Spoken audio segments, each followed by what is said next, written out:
We chase deadlines, juggle commitments, and constantly feel the clock breathing down our necks.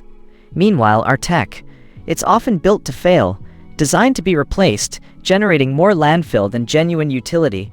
But every now and then, something comes along that actually pushes back against that tide, something built to last. Like the TOSOT 9500 BTU Air Conditioner.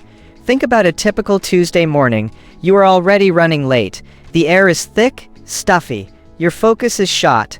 Most portable AC units are a wrestling match to set up. But this one, with its quick adjust knob and simple hose connection, you are literally cooled down in minutes. It is not just 9,500 BTUs of cool air. It is 10 minutes you recover from your morning. 10 minutes not spent sweating. 10 minutes you gain back for actual productivity, or just a quiet moment. No water to empty, no constant fiddling, just comfort. When you actually get your hands on the Alvea, you notice the density immediately. This is not flimsy plastic, destined for the curb in a year.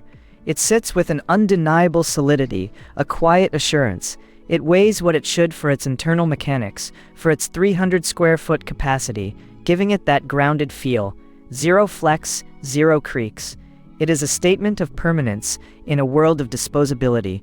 Now, it is not entirely flawless. The remote, while perfectly functional for those 20 feet, feels a touch more utilitarian than the main unit itself. It is plastic, and frankly, a little light. But that is where the trade-off happened. You either get a remote that is a small engineering marvel, or you get internal components that last. They prioritized the cooling, the build quality of the machine itself, over a fancy piece of plastic you will likely set down and forget about. Ultimately, in a world where every degree of comfort feels earned, and every dollar spent feels like a gamble, this unit is an investment in your personal climate and your peace of mind. Amazon prices on these models, especially heading into the warmer months, are moving constantly. I put the link below so you can check the current 2026 price and stock.